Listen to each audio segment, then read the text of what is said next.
students, how are you? Hope you all are very fine. Children, this is the chapter number 3 of your geography book, Water Resources, and we are reading about the water resources. In the previous video, we had studied that water is the very important resource and we can't live without water. So, in this chapter, we are also read what is the different processes that we can conserve the water. So here is the subtopic multi-purpose river projects and integrated water resources management. After this paragraph I will give you notes. So let's see. Archaeological and historical records show that from ancient times we have been constructing sophisticated hydraulic structures like dams built of stone rubbles, reservoirs or lakes, embankments and canals for irrigation. Not surprisingly, we have continued this tradition in modern India by building dams in most of our river basins. तो children हमारे historical records जो हैं, archaeological जो proofs हैं, वो सारे ये proof करते हैं कि पहले के समय से ही हम लेक्स बना करके, डैम्स बना करके जो वाटर है उसे कंज़र्व करते आ रहे हैं और ये जो टेक्निक है, ये जो प्रोसेस है आज भी कंटिन्यू है. अब चिल्ड्रन यहाँ पर बहुत सारे आपको ऐसे टॉपिक्स दिए हुए हैं, जैसे कि ये तो मैंने आपको फर्स्ट वीडियो में ही बता दिया था कि किस किस ने बनवाया. जैसे 14th सेंचुरी में हौस खास बनवाया गया इल्तुतमिश के द्वारा दिल्ली में. तो ये सारे आप पढ़ लेंगे. इसके साथ साथ बहुत सारे ऐसी यहाँ पर चीज़ें साइड में जो बॉक्सेस दिए होते हैं, इंपॉर्टेंट चीज़ें यहाँ पर दी हुई होती हैं, इंपॉर्टेंट इन्फॉर्मेशन दी हुई होती है. जैसे ये दी हुई है एक पेज नंबर आपके 27 में. तो ये डू यू नो, ये आपको बहुत अच्छे से पढ़ना है. इसमें से ऑब्जेक्टिव टाइप क्वेश्चंस ढेर सारे निकल के आते हैं. यहाँ पर एक दिया है Sardar Sarovar dam has been built over the Narmada river in Gujarat. This is one of the largest water resource project of India covering 4 states Maharashtra, Madhya Pradesh, Gujarat and Rajasthan. The Sardar Sarovar project would meet the requirements of water in drought prone and desert areas of Gujarat. 9,490 villages and 173 towns included, and Rajasthan 124 villages. So children, इस type के जो boxes में जो information दी हुई होती है वो आपको बहुत ज़रूर से स्टडी उसका करना आपको है. Here is also information given. Krishna Godavari disputes is due to the objections raised by Karnataka and Andhra Pradesh governments. It is regarding the diversion of more water at Koyna by the Maharashtra government for a multi-purpose project. This would reduce downstream flow in their states with adverse consequence for agriculture and industry. तो children चलिए notes के through और अच्छे से समझ लेते हैं. So children, start writing from here. Multi-purpose river projects and integrated water resources management. Archaeological and historical records show that from ancient times we have been constructing sophisticated hydraulic structures like dams built of stone rubble, reservoirs or lake embankments and canals for irrigation. Dams were traditionally built to impound rivers and rainwater that would be used later to irrigate agricultural fields. Today, dams are built not just for irrigation but for electricity generation, water supply for domestic and industrial uses, flood controls, recreation, inland navigations and fish breeding. Dams are now referred to as the impounded water is integrated with one another. In recent years, multi-purpose projects and large dams have come under great scrutiny and opposition for a variety of reasons.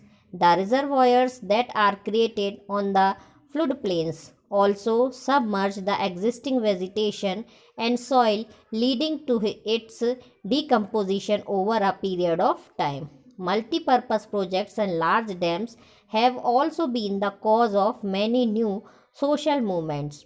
Local people often had to give up their land, livelihood, and their meager access and control over resources for the greater food of nation. Irrigation has also changed the cropping pattern of many regions, with farmers shifting to water intensive and commercial crops. At the same time, it has transformed the social landscape, that is, increasing the social gap between the richer landowners and the landless poor. Most of the objections to the projects arose due to their failure to achieve the purposes for which they were built. Ironically, the dams that were constructed to control floods have triggered flood due to sedimentation in the reservoirs. Moreover, the big dams have mostly been unsuccessful in controlling floods at the time of excessive rainfall. Children, देखिए हमने पहले समय से ही हम पढ़ते आ रहे हैं। हमारे हिस्टोरिकल रिकॉर्ड्स जो हैं, जो आर्कियोलॉजिकल रिकॉर्ड्स हैं, वो हमें यही बताते हैं कि हम बहुत सारे हमारे पुराने जो लोग थे वो भी डैम वगैरह बनवाते थे और पानी को स्टोर करने के लिए बहुत सारे ऐसे तरीके अपनाते थे जिससे कि पानी की बचत की जा सके, और कैनल्स वगैरह, एम्बैंकमेंट्स, ये सारी चीज़ें वो बिल्ड करवाते थे। डैम्स जो हैं वो ट्रेडिशनली रिवर्स के ऊपर बनाए जाते हैं और जो रेन वाटर है उसको बचाने के लिए एक्चुअली में बनाए जाते हैं, एग्रीकल्चरल फील्ड में यूज़ किया जा सके। आज के समय में जो डैम है ना सिर्फ एग्रीकल्चर के लिए बल्कि इलेक्ट्रिसिटी जनरेशन है, वाटर सप्लाई है, डोमेस्टिक हो या इंडस्ट्रियल हो, दोनों के लिए, फूड कंट्रोल के लिए, फ़िश ब्रीडिंग के लिए, बहुत सारी चीज़ों के लिए यूज़ किए जाते, बहुत सारे मल्टीपर्पज़ यूज़ किए जाते हैं, इसलिए इसे मल्टीपर्पज़ बोला जाता है। अब एक्चुअली में जो ब्रिजेज़ होते हैं वो काहे के लिए होते हैं? फ्लड से बचाने के लिए होते हैं, लेकिन एक बहुत बड़ी विडम्बना है कि इसी की वजह से जो बाढ़ वगैरह हैं वो भी आ जाती हैं। अब ये जो मल्टीपर्पज़ प्रोजेक्ट होते हैं, बड़े बड़े डैम्स होते हैं, इसमें बहुत सारे नए नए सोशल मूवमेंट्स भी हो। तो मल्टीपर्पज़ यूजेस के लिए बहुत सारे डैम्स बनाए गए हैं, सरदार सरोवर बांध है और भी बहुत सारे ऐसे हैं। और जो लोग होते हैं आसपास में जो रहते हैं वो इससे काफ़ी उनको बेनिफिट मिलता है। क्या होता है, कई बार जो सप्लाई होती है, जो वाटर की सप्लाई होती है वो अनइक्वल हो जाती है, किसी को ज़्यादा वाटर मिलने लगता है, किसी को कम। तो एग्रीकल्चर पर्पस से जो लोग वाटर की सप्लाई कर रहे हैं, वाटर का यूज़ कर वाटर की उन्हें ज़रूरत होती है, और यदि उन्हें वाटर नहीं मिलता है तब फिर वो जो है ऑब्जेक्शंस उठाते हैं। और ये जो प्रोजेक्ट्स हैं, ये प्रोजेक्ट इसलिए फ़ेल हो जाते हैं, जो डैम्स वगैरह हैं वो कई बार फ्लड का कारण भी बनते हैं। और जो डैम्स वगैरह हैं वो क्योंकि वो पानी को रोकते हैं, और रोकने की वजह से जो उनमें जो मिट्टी वगैरह होती है जो पानी के साथ में, वो वहीं पर जमा होती जाती है और एक कड़क रूप ले लेती है, और इसकी वजह से बहुत सारे डीमेरिट्स हो जाते हैं। जो समय समय पर जो फिशिश वगैरह हैं, जो अंडे देने वाले जीव हैं, वो एक स्थान से दूसरे स्थान पर नहीं जा पाते, बहुत सारे वनस्पतियों का नुकसान हो जाता है। तो ये जो डीमेरिट्स हो जाते हैं, और इसकी वजह से क्या होता है, जो लोग हैं, इन कुछ लोग जो हैं, जो लोकल के लोग होते हैं, वो इन प्रोजेक्ट्स का फिर विरोध करने लगते हैं, और जिनके फ़ायदे के लिए होते हैं वो इनके सपोर्ट में रहते हैं। तो इस तरह से एक विरोधाभास की स्थिति पैदा हो जाती है। और बहुत सारे ऐसे रिजर्वायर्स बनाए गए हैं जो कि फ्लड कंट्रोल के लिए बनाए गए, लेकिन बाद में उन्हीं की वजह से जो है वो फ्लड हो जाती है। कई बार क्या होता है, जब पानी बहुत ज़्यादा बारिश हो जाती है तो जो डैम्स होते हैं उनके गेट वगैरह खोलने पड़ जाते हैं, और इस वजह से जो आसपास जितने भी लोग बसे हुए होते हैं वो सब फिर उजड़ जाते हैं। तो ये जो है डैम्स जो हैं ये फ़ायदे के लिए बनाए गए, लेकिन इसके काफ़ी कुछ नुकसान भी हो जाते हैं।